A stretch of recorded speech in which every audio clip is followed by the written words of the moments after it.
नमस्कार मित्रांनो, पिंगा ग पोरी पिंगा या मालिकेच्या आजच्या भागात आपण बघणार आहोत. वल्लरी आणि तेजा कोर्टात जाण्यासाठी निघालेले असतात. तेव्हा आता तेजाला टेन्शन आलेलं असतं. त्यामुळे ती वल्लरीला म्हणते की मला एक वेगळ्याच प्रकारचं दडपण आलं आहे. माहीत आहे ना मागच्या वेळी काय झालं होतं ते.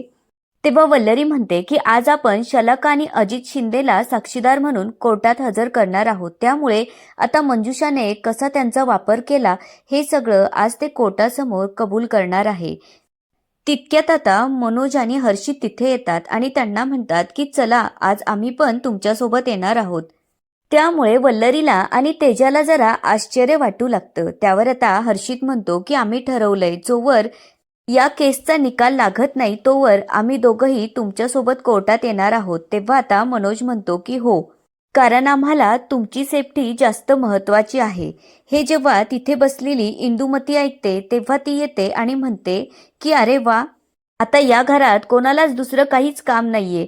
फक्त येऊन जाऊन आपलं कोर्ट, शिक्षा, आरोपी एवढ्याच गोष्टी बोलल्या जातात. जणू काही तुम्हाला कोर्ट म्हणजे हॉटेलमध्ये जाऊन जेवण करण्यासारखं झालंय.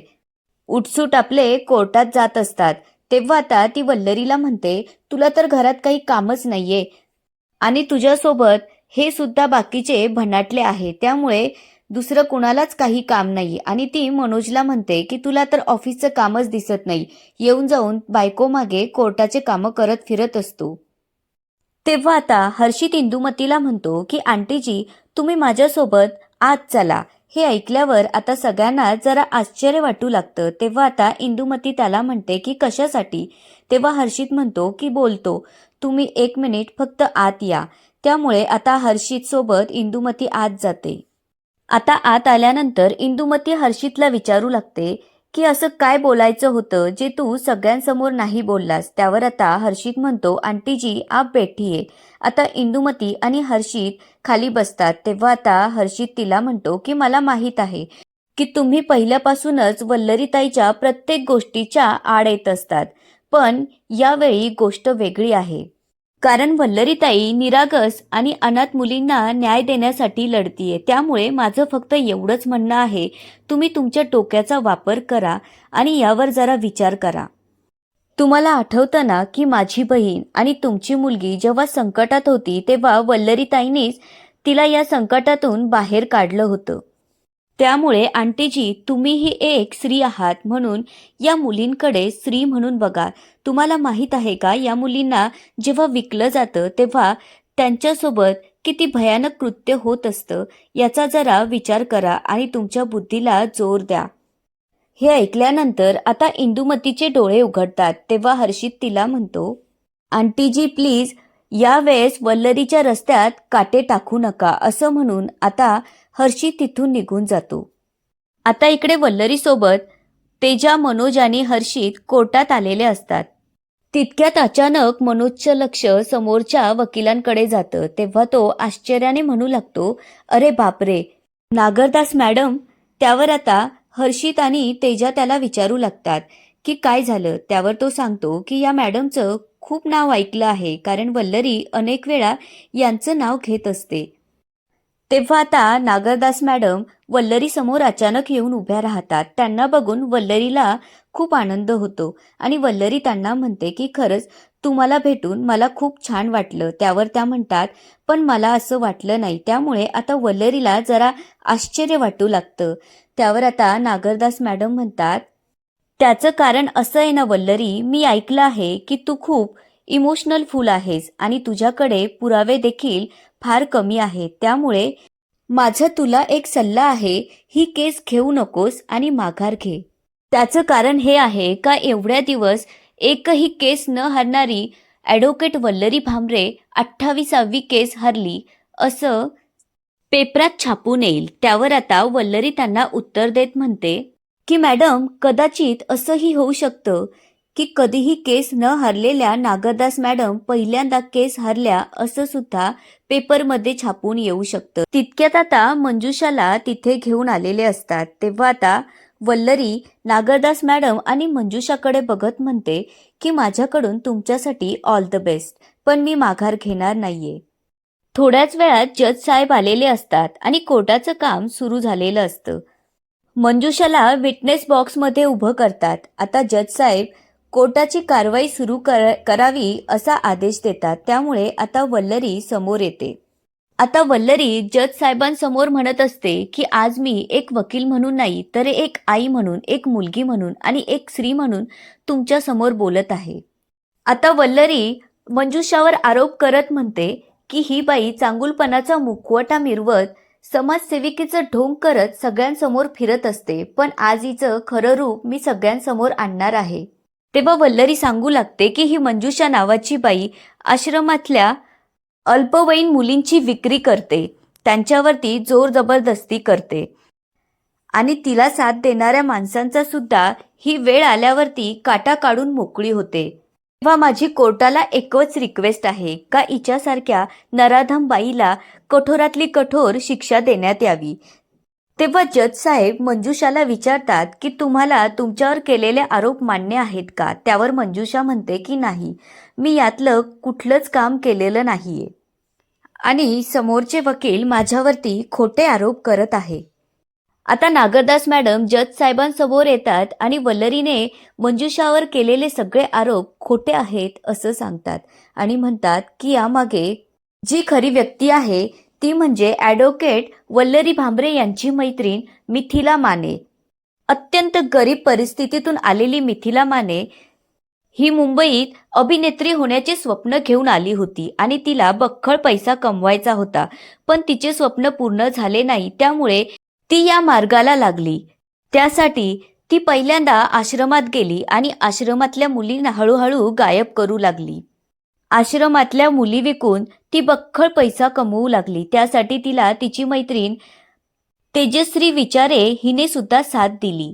आता हे ऐकल्यावरती वल्लरी, तेजा, मनोज आणि हर्षितला खूप मोठा धक्का बसलेला असतो. पुढे नागरदास मॅडम म्हणू लागतात, मिथिलाने तेजश्रीला हाताशी धरून मंजुषा मॅडमचं लक्ष भरकटवलं. त्यासाठी तेजश्रीला मंजुषा मॅडमकडे मोलकरीण म्हणून पाठवलं. त्याचे माझ्याकडे पुरावे देखील आहेत. पुढे त्या मिठूवरती आरोप करत म्हणतात की मिथिलाने तिचे डायरेक्टरला सुद्धा सोडलं नव्हतं.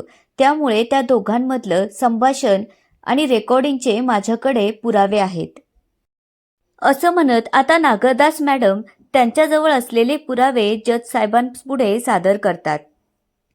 तेव्हा आता नागरदास मॅडम तेजश्रीने मोलकरीण बनून मंजुषा ताईंची कशी फसवणूक केली आणि त्यासाठी यांनी कसा सापळा आखला याचे सुद्धा तेजाचे फोटोग्राफ्स देऊन पुरावे देतात. त्यामुळे आता वल्लरीला खूप टेन्शन येतं आणि ती उठून म्हणू लागते की जज साहेब, माझ्या मैत्रिणींवर जे काही आरोप केले आहेत ते अत्यंत चुकीचे आहेत. त्यावर आता नागरदास मॅडम म्हणतात की मी पुराव्याशिवाय काहीच बोलत नसते. पुढे त्या म्हणतात की माझी कोर्टाला रिक्वेस्ट आहे की मिथिला माने यांनी आश्रमातल्या आणखी 2 मुलींना लापत्ता केला आहे. त्या दोन्ही मुलींचा शोध घेण्यात यावा. आता तेजाला खूप राग आलेला असतो. त्यामुळे आता तेजा उठून म्हणते, खोटं आहे हे सगळं, माझी मैत्रीण अजिबात अशी नाहीये. तेव्हा आता जज साहेब म्हणतात की कोण आहे ही मुलगी, हिला जरा शांत बसायला सांगा. असं बोलून तुम्ही कोर्टाचा अपमान करत आहात. त्यामुळे आता वल्लरी तेजाला शांत बसायला सांगते आणि जज साहेबांची माफी मागायला सांगते. त्यामुळे आता तेजा सॉरी म्हणते आणि खाली बसते.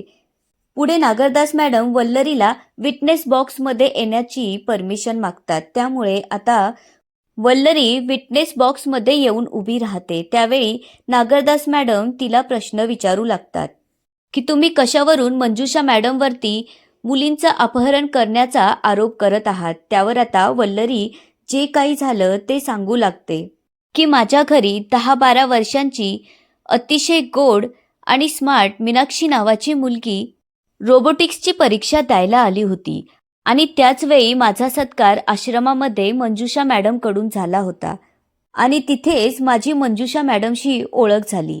पुढे ती म्हणते की मीनाक्षीला मंजुषा मॅडमनेच एक्झाम सेंटरवरून किडनॅप केलं. त्यानंतर मी मीनाक्षीचा कसा शोध घेतला आणि मुलींनी भरलेला टेम्पो मला कसा मिळाला हे सगळं ती जज साहेबांसमोर सांगू लागते.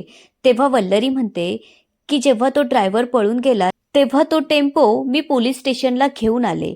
त्यावर आता नागरदास मॅडम तिला विचारू लागतात की तुमचं असं म्हणणं आहे तो टेम्पो घेऊन तुम्ही पोलीस स्टेशनमध्ये गेलात तेव्हा इन्स्पेक्टर मोरे तिथे होते. त्यावर आता वल्लरी म्हणते की हो. त्यामुळे आता नागरदास मॅडम इन्स्पेक्टर मोरेंना साक्षीदार म्हणून बोलवतात. आता इन्स्पेक्टर मोरे जेव्हा विटनेस बॉक्समध्ये येऊन उभे राहतात तेव्हा नागरदास मॅडम त्यांना विचारू लागतात.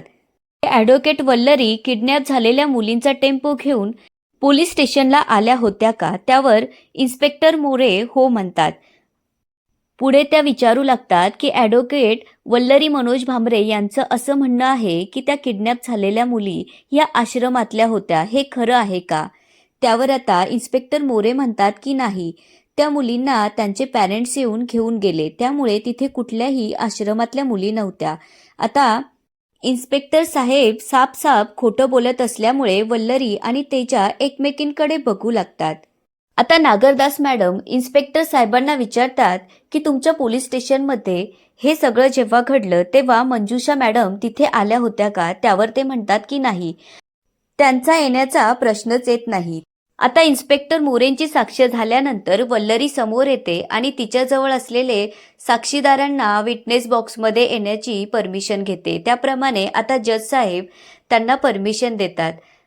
आता वल्लरी त्यांना त्यांचं नाव विचारते तेव्हा ते सांगू लागतात की मी अजिंक्य शिंदे आणि मी शलाका शिंदे. पुढे वल्लरी विचारते की तुम्ही मंजुषा मॅडमला ओळखता का? त्यावर ते म्हणतात की हो. पुढे ते मंजुषाताईंशी कशी ओळख झाली हे सांगू लागतात. पूर्वी आमचे पैशांचे वांदे होते तेव्हा आम्हाला मंजुषा मॅडम भेटल्या आणि त्यांनी आम्हाला काम दिलं.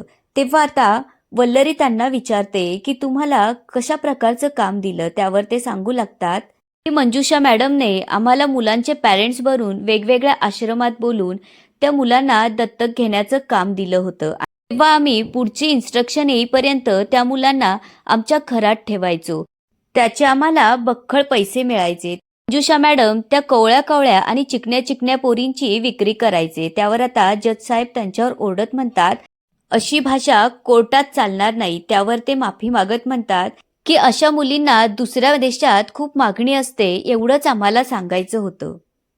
आणि याच ठिकाणी आजचा एपिसोड संपतो. आता पुढच्या एपिसोडमध्ये आपल्याला असं पाहायला मिळतं की वल्लरी नाराज असते तेव्हा मनोज तिला म्हणतो की अजूनही आपली केस संपलेली नाहीये, त्यामुळे धीर सोडू नकोस. तर दुसरीकडे काही बायका येऊन इंदुमतीच्या तोंडाला काळं फासतात. तेव्हा इंदुमती वल्लरीकडे जाऊन माझ्या तोंडावरचं काळं तेव्हाच पुसेन जेव्हा तू त्या हलकट बाईला म्हणजेच मंजुषाला तुरुंगात टाकशील, असं आव्हान करते. आता हे सविस्तरपणे पाहण्यासाठी व्हिडिओला लाईक, सबस्क्राईब आणि शेअर करायला विसरू नका. धन्यवाद.